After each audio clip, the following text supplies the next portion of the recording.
Welcome back, gang, to the First of the Worst podcast. I am Brendan Murphy. And I am Steve Arendis. I've always felt we have kind of a very NPR intro to our show. Don't know. I don't listen to NPR. That's why we're great. So do we? Is that how they start? Mustard and ketchup, yeah. Welcome back to Marketplace. I'm Kai Rizdal, and I'm Nina Totenberg. No one has a normal name there. I'm pretty sure Kai Rizdal is a white guy. Kai? Yeah, I guess Kai could be a white guy. That's probably a white guy name. I mean, he's on radio. I guess I have no idea. It's one of the great The mysteries. only Kai I know is a kicker named Kai Forbath in the NFL. I think he's white. The smartest kid in my high school was named Kai. Not white. All right, so we're 50-50. 50-50. I heard a guy say something. You know how people just are idiots and don't know about things? Yeah. The guy's like, we got soap and hand towels. I'm betting 100. And I was like, no, you're betting 1,000. No, you're not betting 100. Yeah, batting averages make no sense but you have to know that if you're going to use that analogy.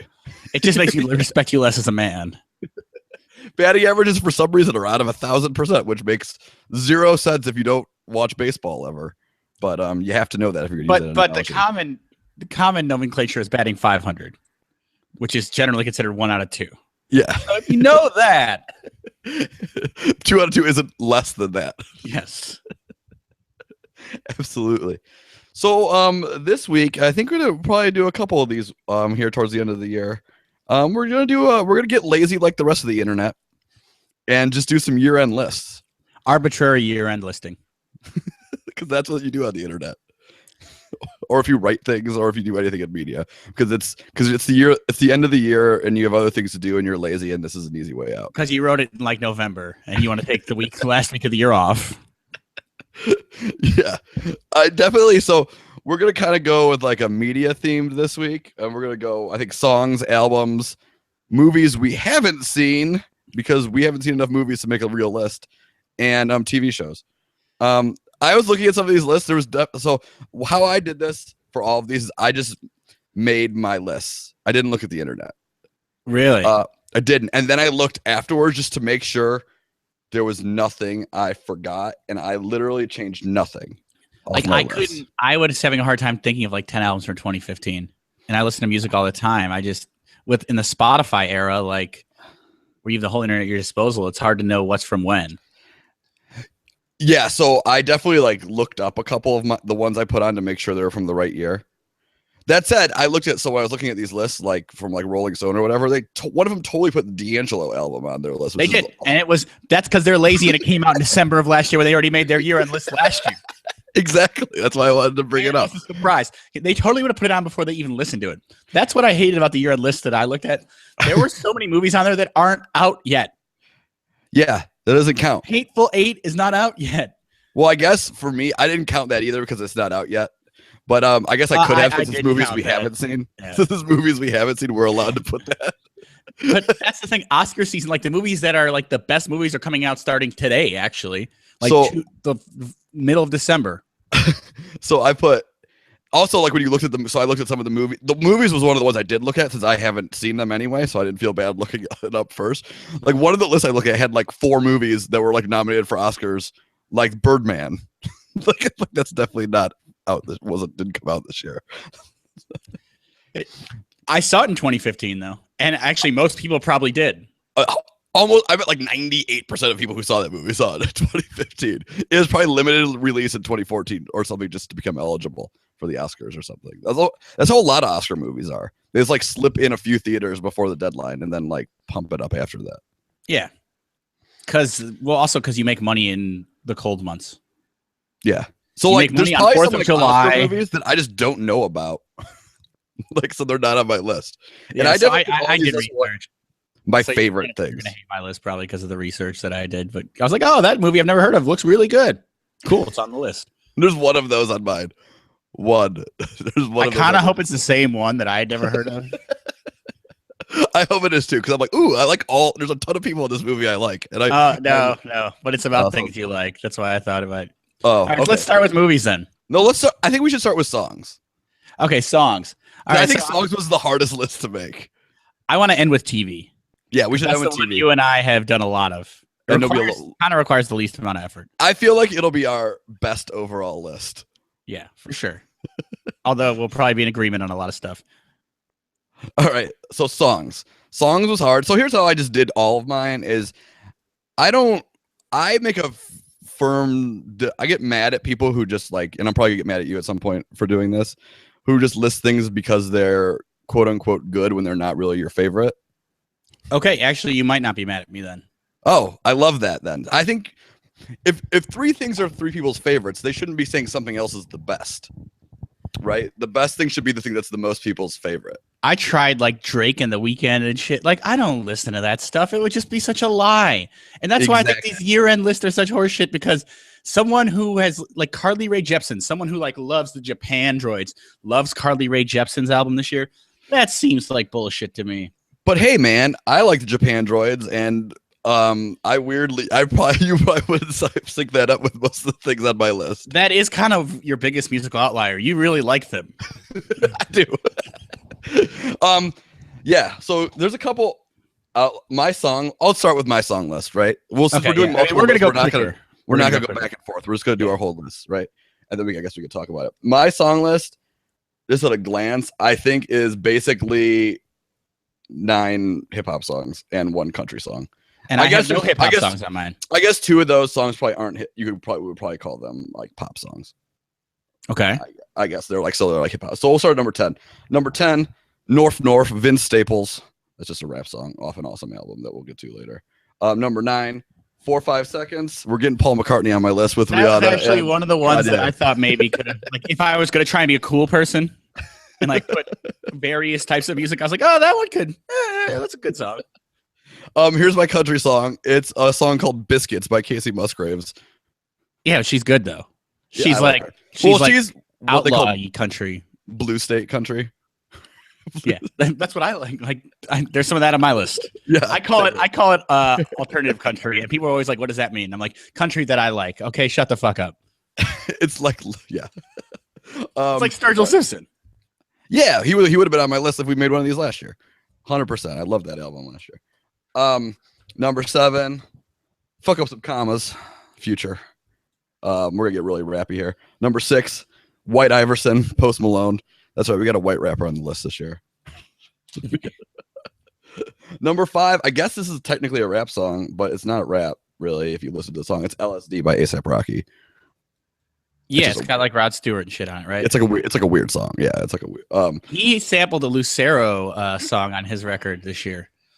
He's a weird. I mean, he made like his song. He is all over the place. I like him. His album didn't make it for me, but I like that song a lot. But the album was pretty good actually, though. Number 4, Jumpman, Future and Drake. Number 3, The Hills, The Weeknd. It's the one Weeknd song I really, really like. Is that the one that's really popular right now? There's like 4 that are really popular right now. I thought that was Maroon 5. Last week I was listening to it. I was like, man, I keep hearing this Maroon 5 song, and I don't think as I hear all the time, Ashley's like, "You're a fucking idiot." Oh, never mind. I have a rock song on my list at number 2. Number 2. I love this song. It was from the beginning of the year. I had to look it up to make sure it was this year. What Kind of Man? Florence and the Machine. I love that song. I love her. And you hate her. I'm sure you do. I love her voice. Her voice is amazing. I'm big into voices when it comes to rock music. And then Hotline Bling Drake, because that's a fucking amazing song. I don't care what anybody says. I don't know that much about it. I just know that he like is a marketing genius, and apparently did everything in that video he did was so he could have it go viral. He just danced like an idiot. And apparently some like green screen shit, right? So like you could. No, it was all just like on a stage, on a set. A lot of people have chopped up that video and made memes out of it though, because you don't see rappers dance, and that's why they're making fun of it. He basically danced like people dance in their mirror when nobody's watching for a full video. People, you've always said I'm like the Drake of white middle class editors that don't rap. A lot of feelings that don't rap.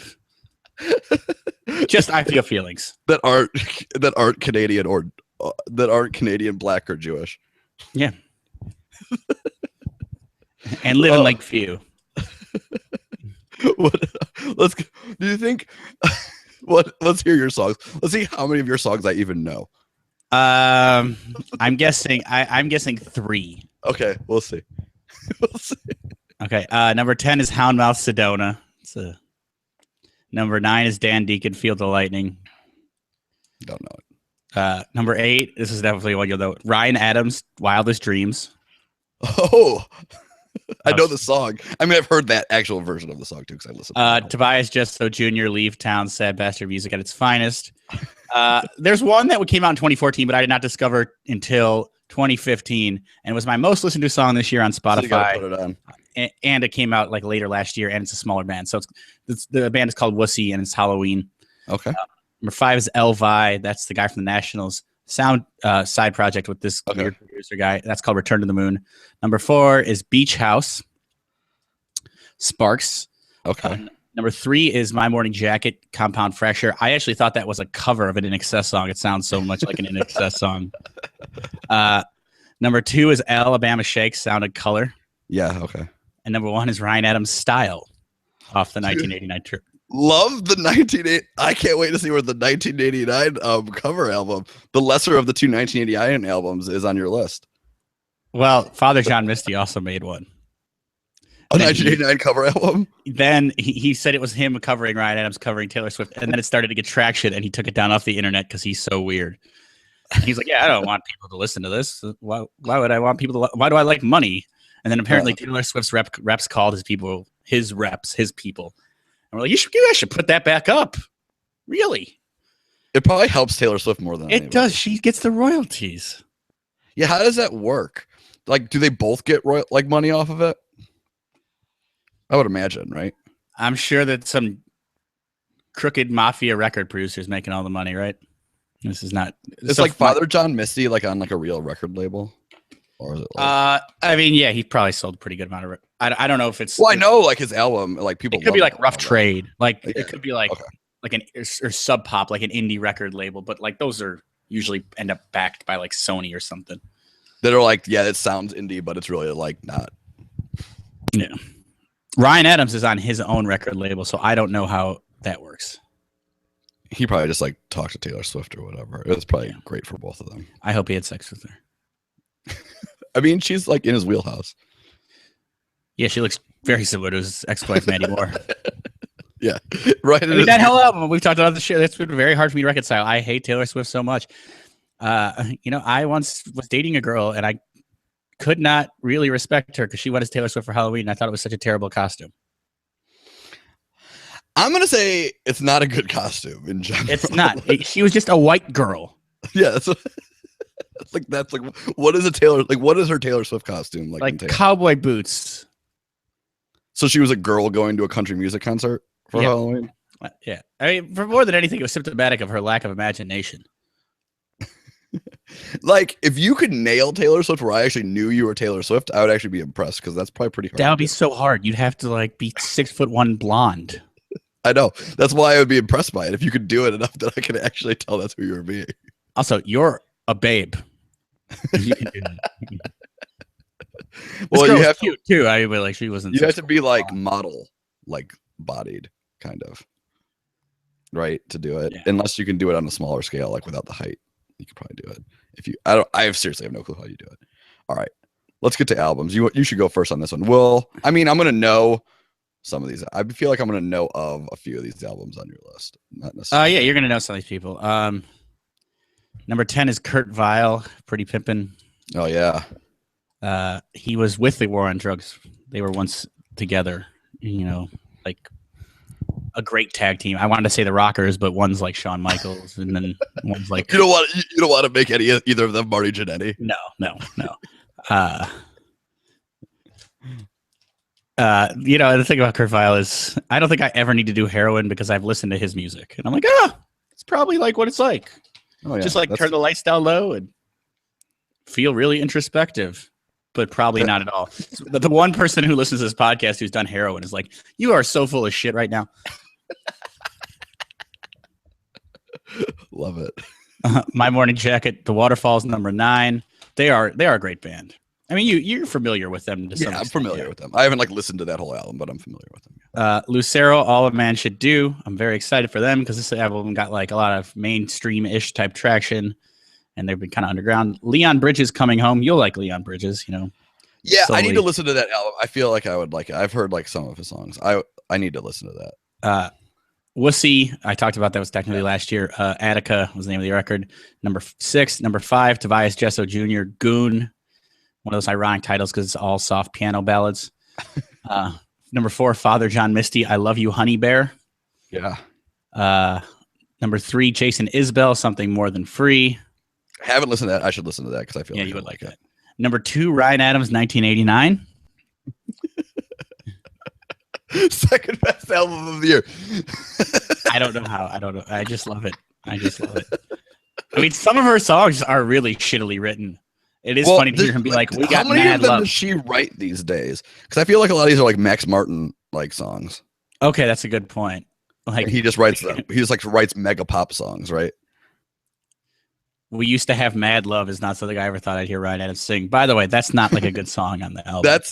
That's the worst one. That's the one where I feel like it's like guy playing guitar at a party to impress girls in college. The ones where he like really makes them sound like Ryan Adams songs are the best ones. Like Style just sounds like a Ryan Adams song off of Also, Style's from like best. 9 years ago. Style's also the best Taylor Swift song ever, so that makes sense that he could make that like a really good song too. But he totally changed it. No, yeah, but it's like he has the best thing to work with there out of anything too. And my favorite record is Beach House Depression Cherry. It's so awesome. It's got just like the greatest guitar parts ever. I know Beach House. I should listen to that maybe. Yeah, it's cool. It's way more upbeat than their past stuff, which still means it's pretty slow. Yeah, no, yeah. I've listened to like past stuff of theirs. I'm pseudo into it as much as I can be for that type. Okay, so for the record, I had one black guy on that list. So yeah, one black guy. Let me glance here at mine before. One white guy. I'm gonna call mine 2.5 white groups. Okay. Good diversity between our two lists then. Unless I'm missing something, but here we go. All right, number 10, Barter 6 by Young Thug. You don't want to listen to that, but it's awesome. I'm gonna tell you the rap ones. I know you sometimes listen to hip hop music that I would even think you should possibly listen to. You don't want to listen to a Young Thug album, but it's awesome. Compton, Dr. Dre, number 9. Surf, which is the Donnie Trumpet and the Social Experiment, was his Chance the Rapper and his, I think it's brother or cousin. You might actually enjoy that. It's kind of cool. It's not super hip hoppy. It's weird. He's like the biggest shy celebrity. I mean, I guess he's a national celebrity, but he's a big time shy celebrity right now. Also got a soft spot for Donnie Trumpet and the Social Experiment logo because they changed the Social Experiment into socks and make it a White Sox logo, basically. Number 7, Pageant Material, Casey Musgraves. So there's one of my white people. Number 6, this is where I get my half white person, half white group, and that's Big Grams, which is the Big Boy and Fantagram EP, which I guess is the EP album, right? I love Big Boy though, right? Like, so I don't understand what an EP is, except I mean, it's just it's like a short album. It's less songs generally. It's like a 6-song album, right? Like that's what it is. But that's kind of cool. I mean, I pretty much love everything Big Boy does, so that's pretty cool. Number 5 is DS2, aka Dirty Sprite 2 by Future. You would hate this, but like you were saying about Kurt Vile, I feel like listening to Future lets me know what drinking hydrocodone is like. Purple drank. Yep. I feel like that's what that is. Number 4, if you're reading this, it's too late, Drake. Number 3, Traveler, Chris Stapleton, which is a country album. And I love it.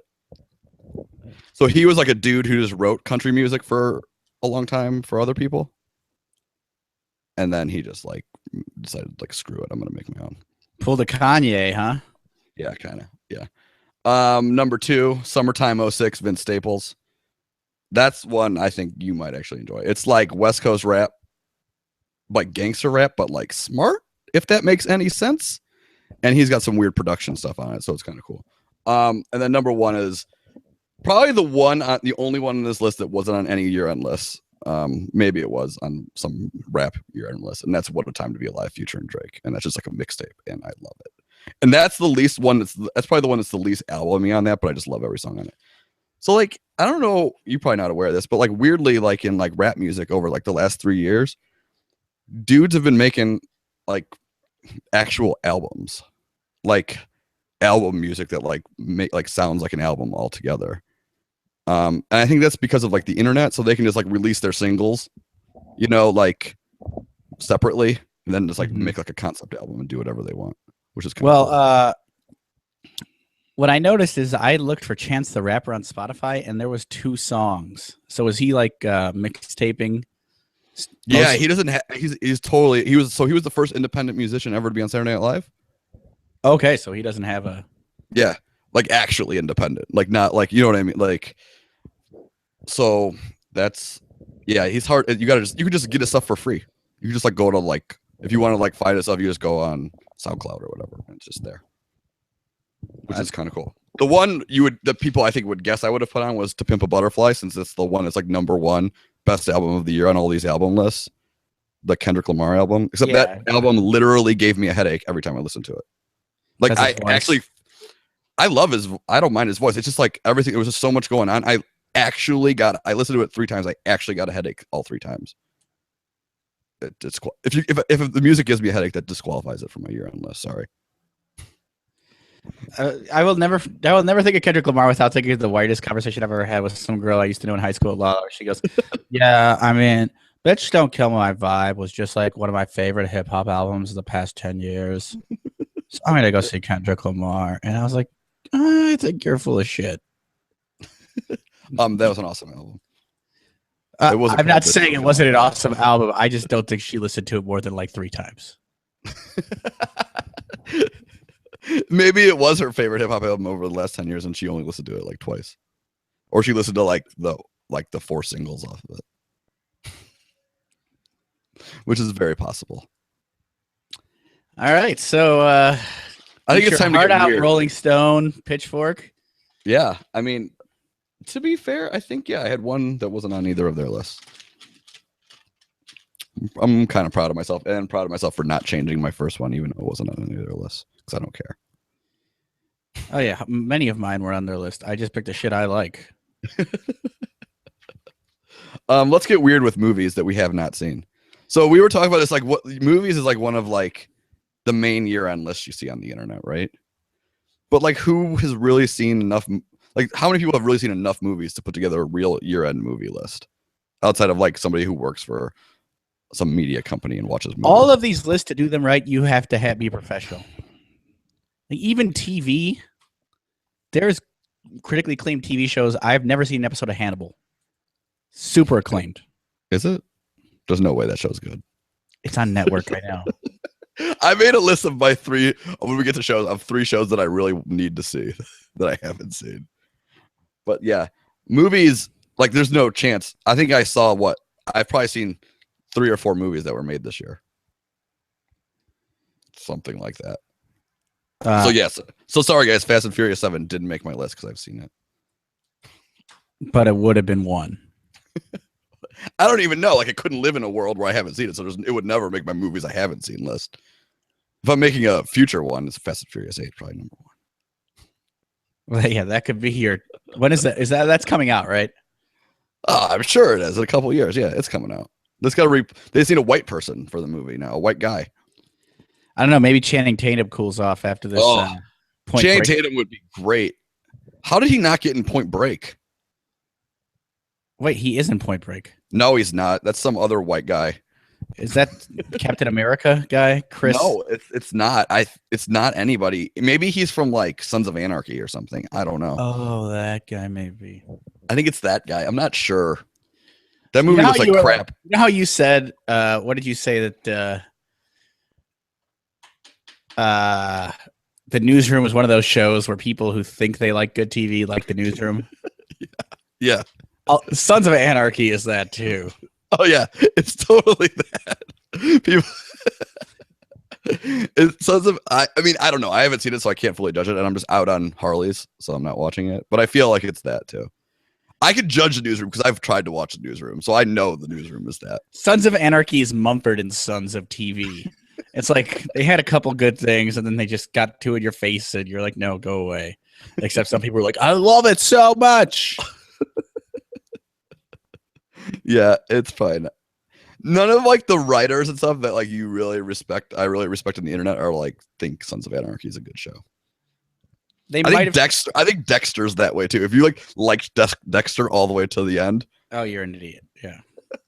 You have to acknowledge when something's going south, and a TV show is such a big investment. yeah. Like if you tell me like there's a couple awesome seasons of Dexter, like I could believe that. I've pretty much that seems to be the case, right? There's a few like awesome seasons of that show.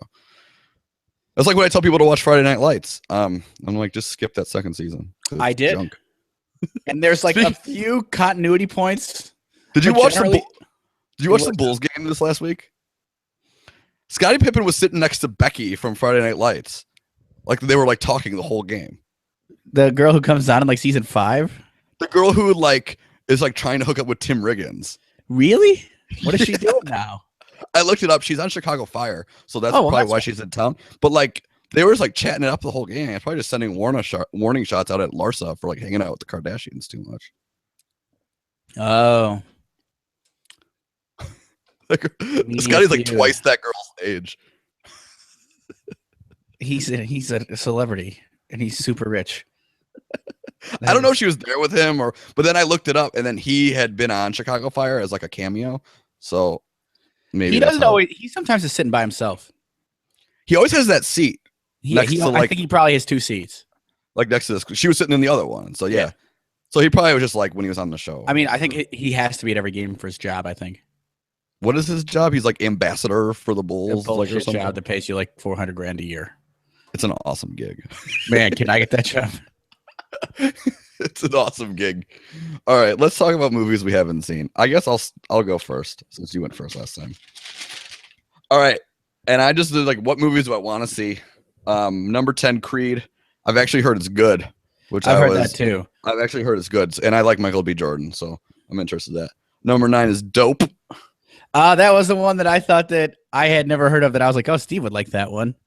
Oh, I've heard of that, so I'm into that. I think that'd be cool. Number 8, Straight Outta Compton.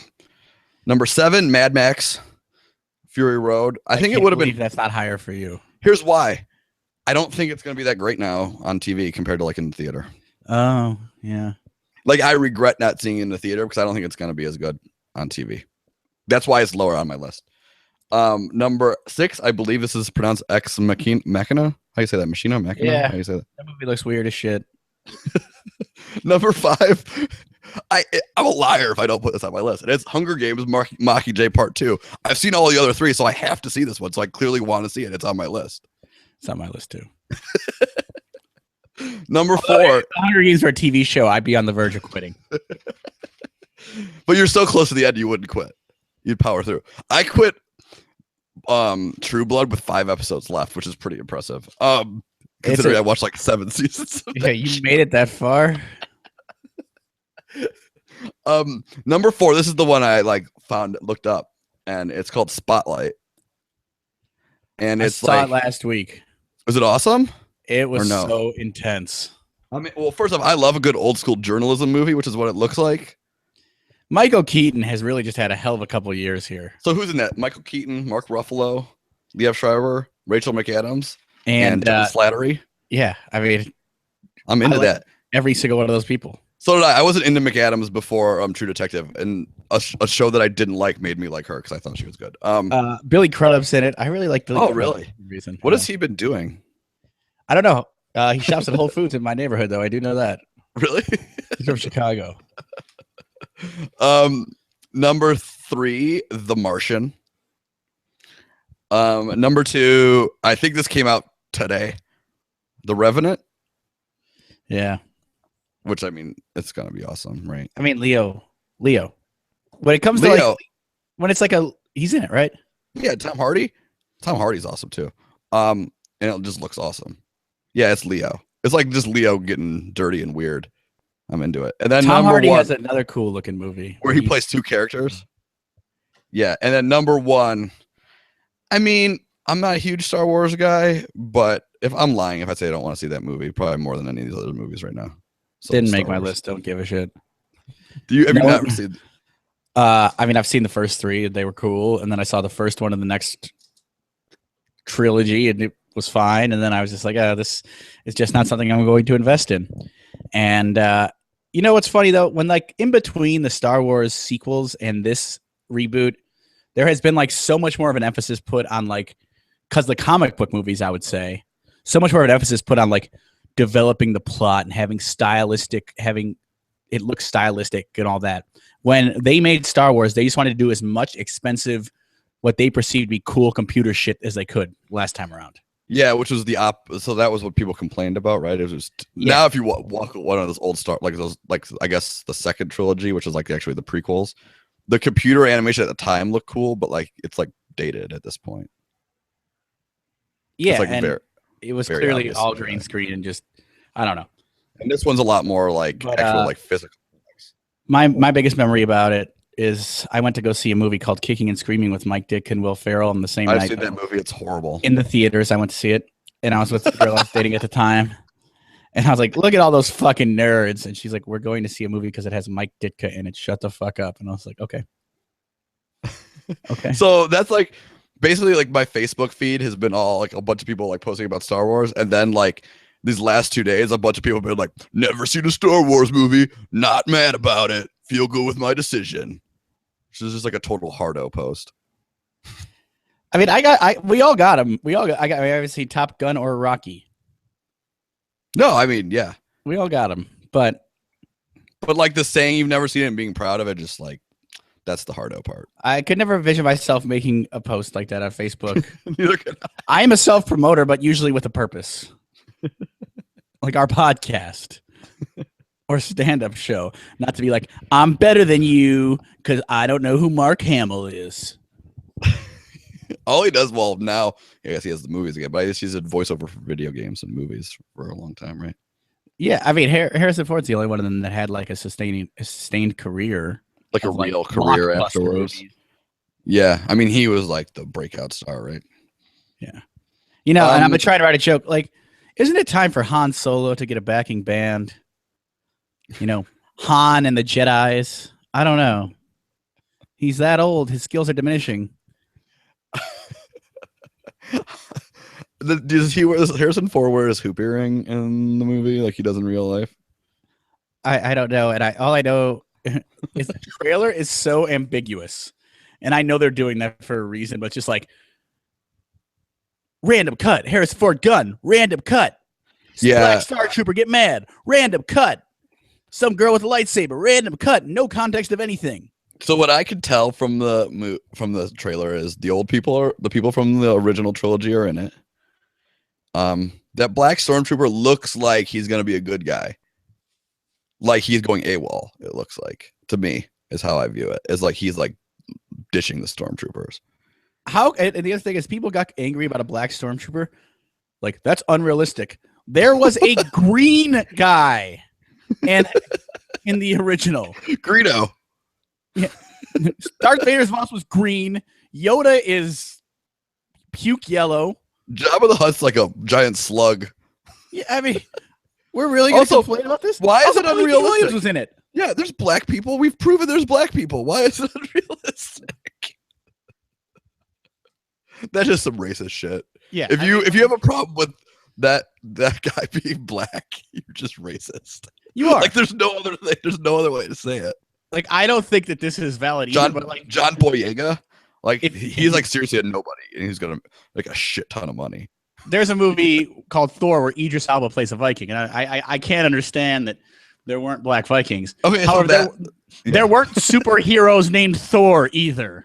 So like if we're gonna suspend belief on one front, we gotta do it both ways.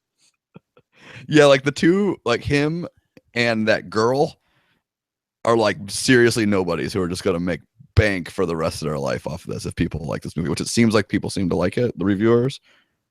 Not like it's gonna win an Oscar or anything, but like it's a good movie. McGregor made his career and their first movies were shit. Well, he already had a career beforehand though. Did he and Portman have like I mean I guess they did because they had like indie like Train Spotting was around and They went British actors on this. These are all like British actors. It's the Game of Thrones logic. Yeah, Brienne of Tarth's in it.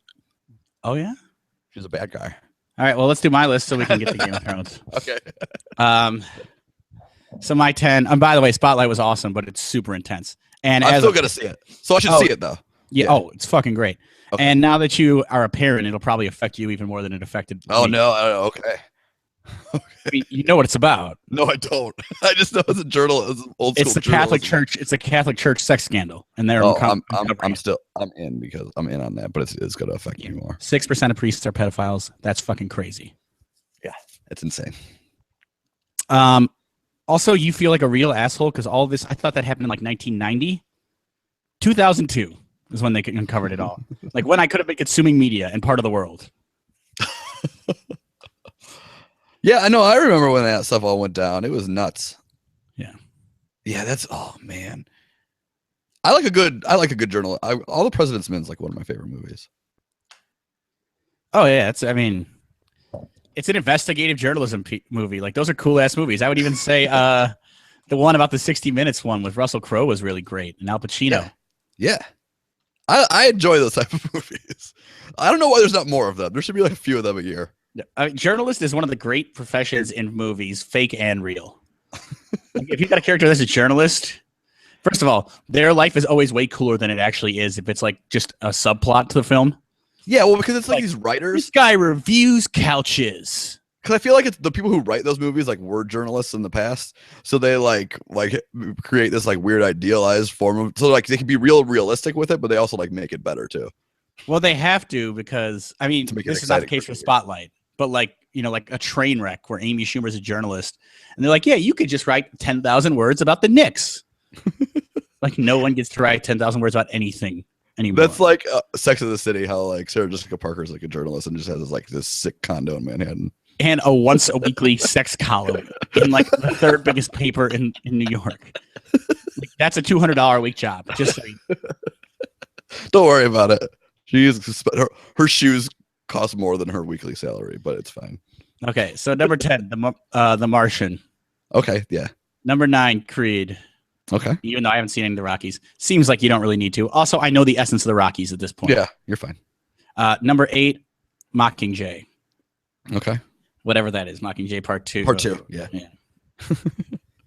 You know it's going to be worse when they break it up into 2 parts. There's never been a movie where I'm like, yes.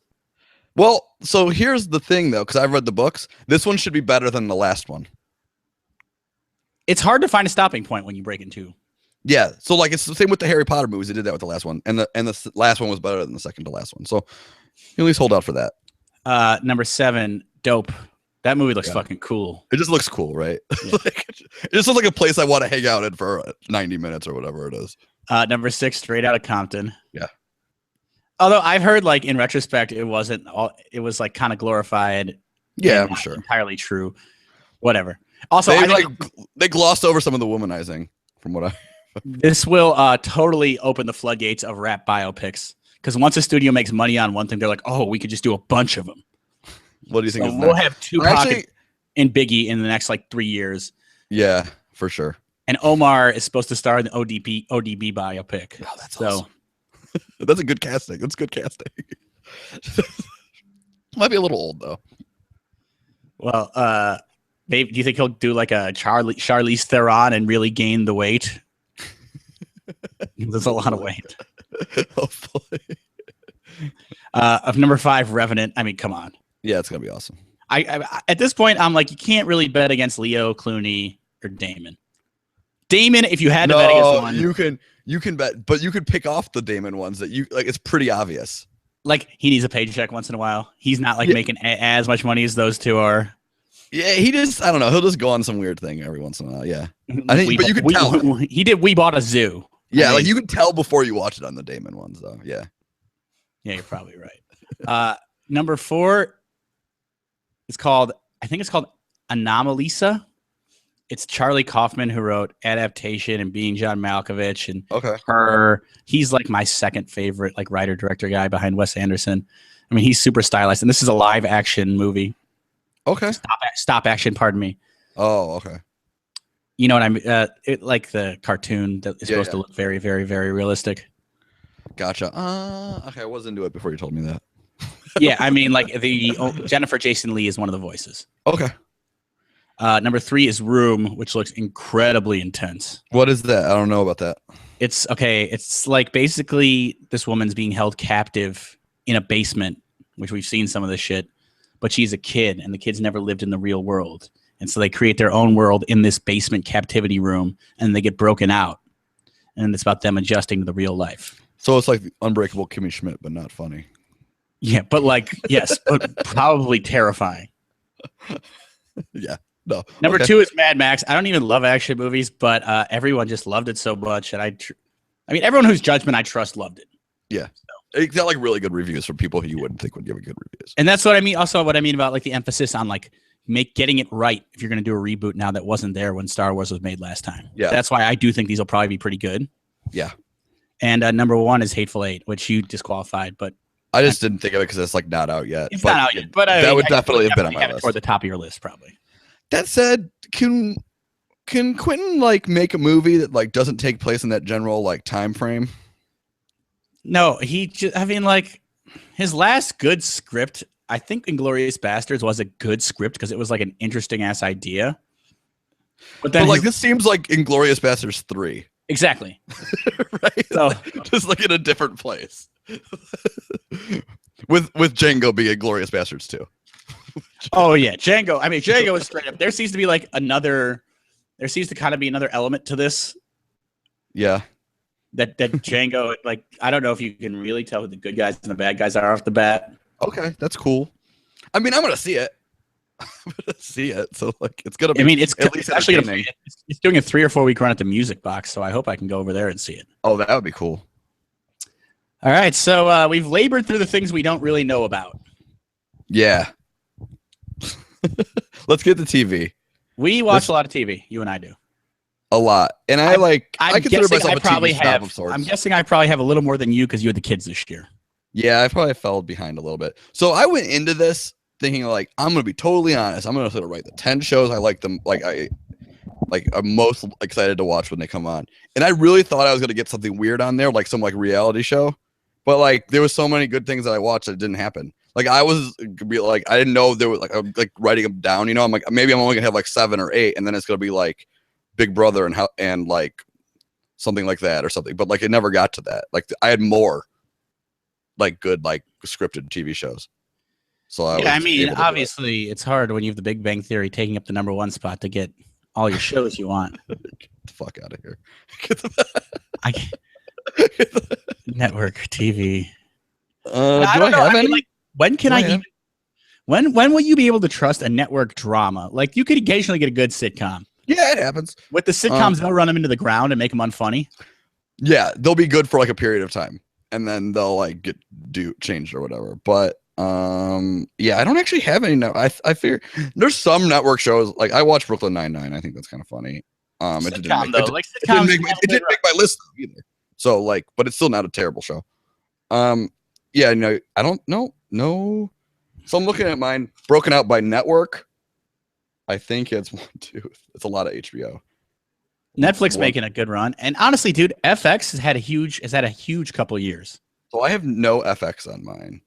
I'm guessing one of the 3 you haven't seen is like the premium FX show. One of the 3 I haven't seen is of the ones that I want to see. Is an FX show, FXX. I don't know. Yeah. Yeah, and then I have like one. Yeah, I got an Amazon on there. Yeah, AMC, a couple AMCs. All right, let's get into it. All right, let's go. You want to go first? You want to alternate on these? Let's alternate on these. For this. Yeah, just kind of move fast though. Okay, number 10 and Master of None. Okay, made my list later on. I've actually only seen not all of them. I think I'm through 7. I do think like it is on a per episode basis. Like some are great and some are just like, eh. They're because he goes off on tangents. I'll just tell you where I have that since we're kind of just going faster here. That was my number 5, Master of None. I really liked it. I really did a heel turn on Aziz. Not that I didn't like him. I just thought he was overrated, but his comedy special this year was so much smarter than a lot of the stuff he's done. And I just find him to be really relatable. He's super relatable to me. I love him. I've always liked his comedy. he weirdly like I feel like people don't take him seriously as a comic sometimes because he doesn't swear as much and doesn't just talk about sex all the time. Oh no, but that makes you. Those are smart comic attributes. I know, but I feel like some people like kind of like don't view it as good. But I didn't take him seriously because I thought that whole Randy bit was pretty hacky. I mean, and so I was like, I don't know, that doesn't seem that smart, but he is awesome. All right. Speaking of comics, my number 10 is Inside Amy Schumer. I have only seen a few episodes. Obviously, a fan of hers. It's the only Comedy Central show that made my list. You might have a different one. I don't know if you do. Did you have? Do you have? No, I mean I've been loving At Midnight, but like that's. Oh, you don't have Broad City on your list? I thought that. I don't have Broad City. I don't really like Broad City that much. It makes me uncomfortable. It's all right. I think it's all right. Number 9 for me is Better Call Saul. Loved it. I have it at 6. It just doesn't. It's a very well made. It's just a very well made TV show. It doesn't have the stakes for me. I think that this totally it has the potential to really get good because if they were able to build up the drama this year while he's like in kind of a period of transition of like going from good, it's a very similar layout to Breaking Bad of like him going from good to evil. I think what my dream for this show is they somehow break it off. I know they would never ever do this, but like somehow break it off the Breaking Bad timeline to raise the stakes. Oh. Like do some weird episode where where it's very clear he makes a different decision than is made in Breaking Bad. Yeah, Vince Gilligan takes himself way too seriously, I think, for that. Yeah, because if you did that, then everything opens up. And also, there's 100% chance we're going to see Aaron Paul on the show, right? Because he doesn't have enough of a career going. Like, Jesse Pinkman's going to become a character on the show. At some point, I feel like. Yeah, it seems possible. All right. What's your number 9? It's an AMC show that is really, really good. There's only one. It's a period piece. It's called *Halt and Catch Fire*. Okay, I've heard it's a lot better this season than it was its first season. I liked both seasons. Did they kind of change it though? Like, didn't the women become more main characters in the second season? From what I gathered, the wife does. There's 3 main characters the first season, and then there's a fourth in that. It's about like not Silicon Valley, but like the 80s, like in Texas, right? Texas like Instruments. Texas Instruments, AMD, all that stuff down there, right? Yeah. And just like the computer revolution. Like, season 2 is about them like discovering how the internet works. I've heard that show's pretty good. It's great. I mean, we're in the golden age of TV, and I've said that TV of all the things, it's the poor man's like novels. Because I could not name 10 books I read this year. I actually tried to think if I read 10 books this year. I think I did, but 3 of them were sports books, so I don't know how much that really counts. I feel like TVs are better than movies. TV in general is like better than movies now. Oh yeah, because movies now are just they're too formulaic. The shows we have on our list, they don't give a shit about making money. Yeah, I don't think so. No, I mean like maybe AMC more than the HBO doesn't care. Netflix. I think, they kind of care, but just like it bolsters their reputation as original content producer. Yeah. So I did *Halt and Catch Fire* at number 9. What was your number? Your number 9 was mine was Better Call Saul. Which is my number 6. Yeah. What was your number 8 then? Veep, which you don't watch, but I don't watch. I know it's probably good. I mean, I watched like half of the first season. I just have the weird thing with politics. Just look at the cast, though, and really the sum of the parts does add up to a good show. Yeah, it's definitely got that improv. It's totally the show I keep saying I'm going to watch and never watch. Which is sadly what it's turning into. It's a way easier investment of time than... What I need to get in my house is like a workout room with like a treadmill or like an elliptical, and then there's like a little TV in front of it with like Netflix and HBO Go on it, and then I can just pound TV shows out while I'm working out. That's what I need in my life. Yeah, that's a total dad move too. Then I can watch any show I want and not worry about having to like wait to watch it with Jess. My number 8 is a show I know you don't like. It's not the highest brow show, but it's a fun half hour for me every week it's on, and that's Ballers. I love it. My number 7 is an Amazon show that I've only watched half of. right now. I'm like in the process of watching it, and that's Man in the High Castle. I've been watching it as well. I'm probably about, I think I'm 6 or 7 in. You might be a little farther than me. I think I'm like 4 in. It's just like, I don't know. I wouldn't say the acting is the greatest on the show. It's but because they couldn't get anyone. They spent their money on other things because it's like a very it's got like a pretty high production value, and you can tell they had to spend money on other stuff. The plot, I mean, there's some of it that kind of feels like 1984 to me. Just like this alternate reality. I wonder if it came out before. It probably came out after 1984. It came out in the 60s. Yeah. Yeah. So if you don't know, it's about if the U.S. lost World War II.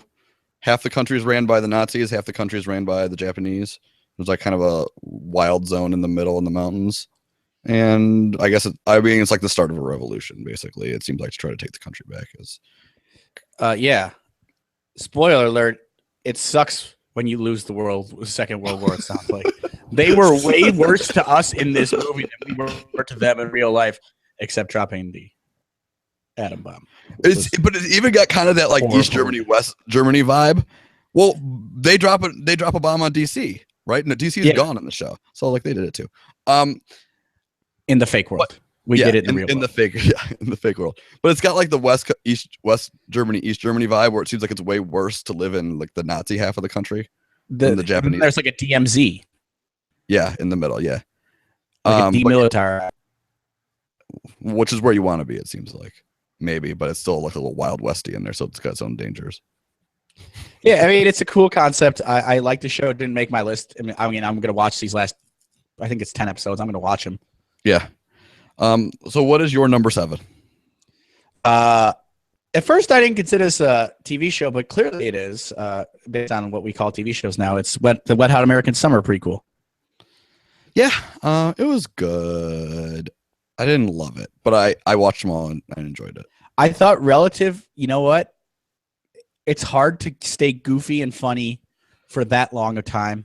And weirdly works better. It works better as a movie. Works better as a movie.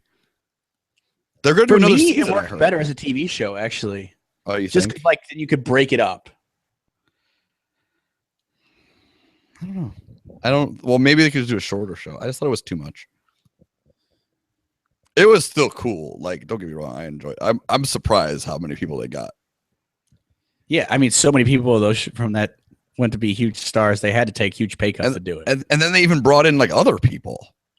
Like Chris Pine's in that movie, in that show. Yeah, Michael Cera. Yeah, there's John Hamm. Yeah, John Hamm. John Hamm's in like everything though. He was in Kimmy Schmidt, which did not make my list, but I enjoyed that show too. I thought it was okay.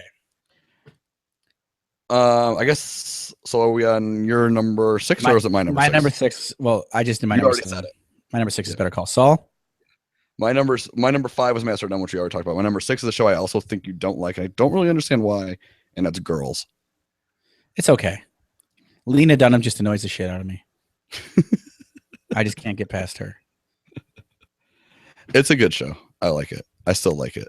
It just, I don't know. It's like different than other shows. She can kind of just does whatever the hell she wants, and there's like these weird episodes in it that are usually the best ones. Like my favorite episode of that show ever is the one that has none of the other cast besides her, and she just like meets that guy and like is in that guy's house for like a day and a half, which is awesome. It's Patrick Wilson. Yeah, Patrick Wilson. Yeah, I forgot who it was at first, but it's Patrick Wilson. Yeah.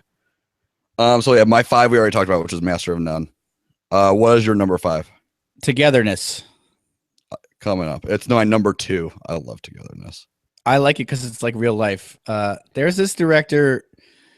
Mark Duplass is big into like doing I'm not gonna lie to you. Hopefully, it's not like your real life.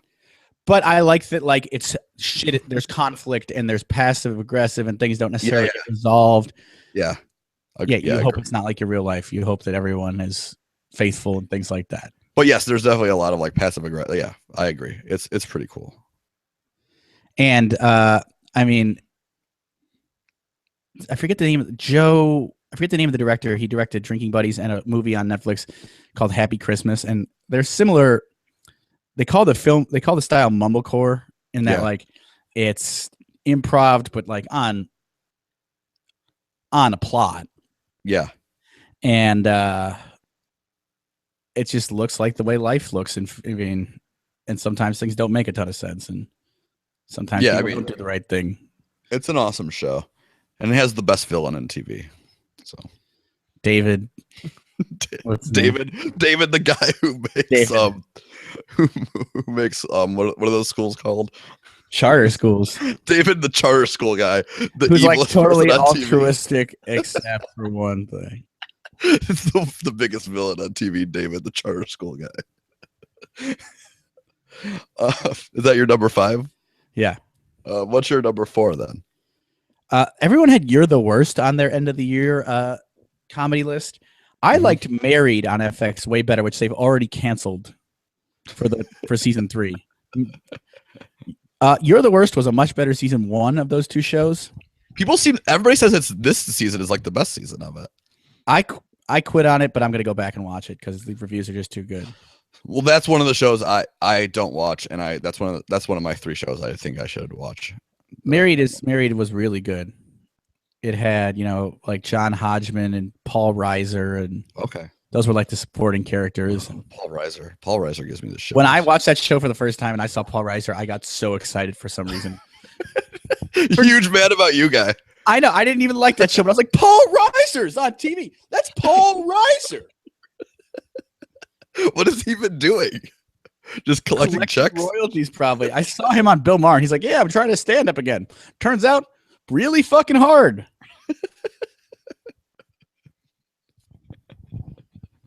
I mean, if you make a show like Mad About You, you never have to work again. And it's not even that, No, you don't. You can live very well. All right, my number 4. It might seem low, but it's Mad Men. I love the show. I put it and not we're gonna lose the drama. I put it number 1, but I think that's a Lifetime Achievement Award kind of. That's what I was thinking. I'm like, if I put it any higher than this, it's a Lifetime Achievement Award, is how I viewed it. Because there would have been years where it was like 1 or 2 for me. It was consistently great. This season was the worst season. And it was still awesome. I didn't like the finale as much as everyone else did. Yeah, I think I'm on the same page as you. Like, to me, it totally just he might not be a changed man at all. No, I don't think he's a changed man at all. So I viewed it the same way as you. He's just like, the better thing is if he just goes off into the fucking sunset and isn't an ad man anymore. Yeah, I agree. I viewed it the same way you did. Other people were like, he was enlightened and came up with this idea, and now he's a nice guy. Yeah, he's the same dude. What would give you the impression that he's a nice guy? He's the same dude. He just took advantage of this place he was at for an ad. Those are all the same people that thought that Tony got shot in the end of Sopranos, though. All the fucking idiots. As a person who just watched The Sopranos, within the last couple years, I don't know how you viewed it as him getting shot. The whole scene was just supposed to be what his life is like. He's always looking over his shoulder. Okay, but you know what? Even if we're going to be making highbrow TV, then I think that you do have to leave some room for people to interpret it how they want to interpret it. Yeah, no, I agree. But there is a wrong way, and they're doing it wrong. So are we on my number 3? Or your number 4? Have you done your number 4? We're on my number 3. Oh, it doesn't matter what order. Yeah, what's your number 3? Cue up the violins, baby. What is it? Game of Thrones. Thrones. That's my number 1. That's the show I'm most excited to watch on a weekly basis. I probably should have put it ahead of Fargo.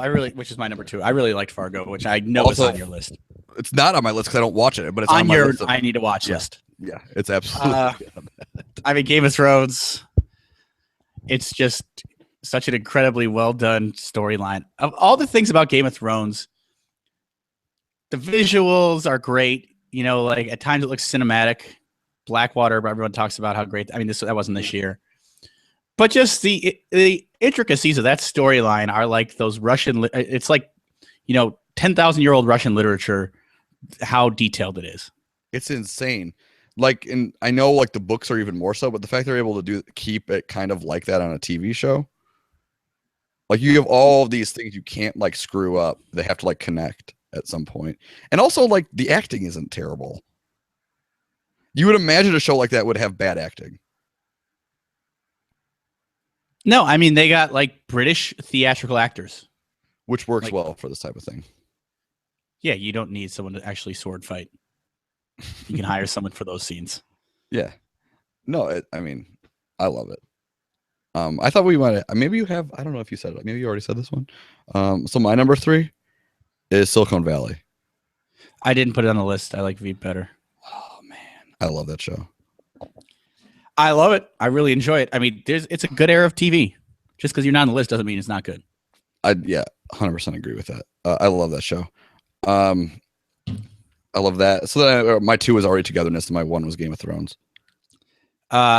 Quick note on Silicon Valley. I think T.J. Miller is just awesome. He's the funniest dude on the show. Yeah, I mean, so if you don't know who that is, if you watch the show, that's the guy who like Erlich Bachman. Yeah. Erlich Bachman, the guy who like with the beard and stuff, who like they live in his house. He did stand up in Chicago for a couple of years. Yeah, he's hilarious. So wait, I did Fargo number 2? You have to watch it. Yeah, I'm 100% watching. And the other show on my have to watch list is Mr. Robot. Oh, I watched it. Didn't make the list, but didn't like it, huh? I liked it a lot. Okay, just didn't make the list. Gotcha. Just didn't make the list. A lot of good TV. Yeah, so this is like when you call it like the golden era of TV. I don't know, is it? Or are we kind of past it?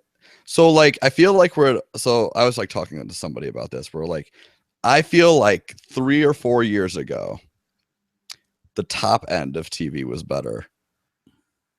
Like there was a couple, like 1 or 2 or 3 A+ shows. Now I feel like there's a shit ton of like A- B+ shows. I mean, you had Mad Men and Breaking Bad going at the same time.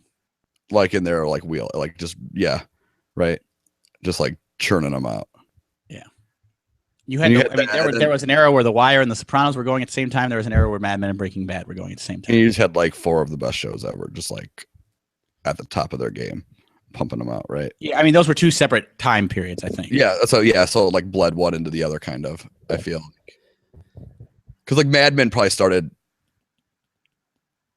When you think did Mad Men start probably right after The Wire ended? The Wire ended after The Sopranos. Yeah, The Wire was definitely after The Sopranos, and Mad Men is like an older show, I think, because I feel like most people didn't watch season 1 of Mad Men on TV. No, so there might have been a year where all those things were on at the same time. I think I started Mad Men in like season 2. I caught up like halfway through in season 2 or something. Yeah, but it was so like now I feel like there's just like shit tons of good shows. And that's part of also why I like Game of Thrones, is because it's like a show that like you could like talk about with people. Like it actually makes me like it more that like a lot of people watch it and it's good, so then I can talk to people about it. Also, you and I both read the books, and if you've read the books, you become like a historian. Like people will be talking about the show, you'll be like, well, in the books. Let me tell you about what happens. And then that either like really, really annoys people, or they're like, oh, I need to know everything you know. Then they're like asking you all these questions, and you're like, I'm the foremost expert at this party on Game of Thrones. It's a great moment in my life. Yeah, you feel like some kind of scholar. And then when you meet someone who knows so much more about Game of Thrones than you're like ashamed. Like they've read the books multiple times. They read the books, and they're like up on the wikis, and they've read like some of the prequel type shit. Well, I've read that. Did you read that? Those yeah, they're awesome. Actually, you should just read them. I think the last one might just be coming out now. They're like, yeah, you should read them. They're awesome. And there's like, if they have that encyclopedia, you know what I'm talking about? They came out last year. It's like an illustrated like encyclopedia of just like it's like the history of Westeros is what it's called or something. Dude, I would just read that. Which is so nerdy, and I would too. But it's like a coffee table book. It's like too late for me to ask for that for Christmas, and I'm depressed. Yeah. Thrones is amazing. It's just I mean, there's nothing like that on TV. Oh, speaking of Thrones, you know what the other show is? That's the good show. The people think are good TV people if they watch. It's Walking Dead. Oh yeah, that's stupid. See, I'll tell people who I like like you, I'd be like, you, if you want to watch Walking Dead, just watch the first season. Just end it. Just as a good ending point. Just stop it. 8 Oh, episodes. there were a lot of shows. Homeland had a great season. Yeah, and then it got weird. And then they smuggled Osama bin Laden into the country and had him perform terrorist acts in America. That was the plot of season 2. The character was there, Bin Laden, came into America. Yeah, that's the problem with. Oftentimes, that's a network drama move right there. Is just like the escalation to Showtime. Showtime has that in them. Like Showtime doesn't let a show die. Like Dexter, they don't let a show die, and they can't sustain. They don't let a show die. Like what's that show that I like enjoyed for a couple seasons that's on now with William H. Macy? It's been like season 6 or 7. This filmed in Chicago. Shameless. Yeah, that show's never gonna end. Because everyone likes the paycheck. Yeah, like it's not a terrible show. Macy can do like a couple Coen Brothers movies. Yeah, like if a network makes shows go on forever, it's not good news for the show. No, and you gotta know when to quit a show. Is really what it is. There's a time where you just gotta walk away. We're rewatching The Office. Yeah, which is probably next to Seinfeld, I guess. My favorite sitcom ever. Oh, the first The Office is awesome. I would say up through The Wedding, it's as good as anything. But the second half of the show is not that good. I mean, they kept. And then I think the last season's not terrible. We haven't gotten that far yet. I mean, you know what? Honestly, it still holds up. It's still fucking funny, but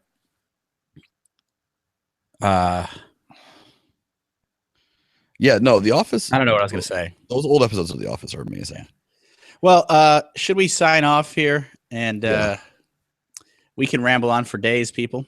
But if you've stuck with us this long, we appreciate it. This could be part 2 of the podcast for all I know. I think we're going to chuck this up as all part 1. Maybe do some weird lists on another one in a week or 2 during the holidays. Yeah, we got a couple weeks to the end of the year. And I don't want to say we're hurting for topics. We always have good topics. Sometimes the topic is thought of the day of, and it's genius. It is. Sometimes it's totally last second. It's one of our best ones. Okay, well, thanks for listening. Thanks everybody for listening. You want to give us all our credentials? You're better at that than me. Yeah, like us on Facebook, share our podcast on Facebook, or email. You can mail somebody in snail mail. You can write down the name of our podcast and mail it to them. I don't care how you share it. You should just share it with people. You can follow us on Twitter at First of the Worst. You can follow Brendan at Twitter at shy_Murph, or you can follow me at Stevesy. And my switch of Twitter handles has been the best thing I've ever done. That's it. Yeah, thanks for listening, everybody, and I'll talk to you later.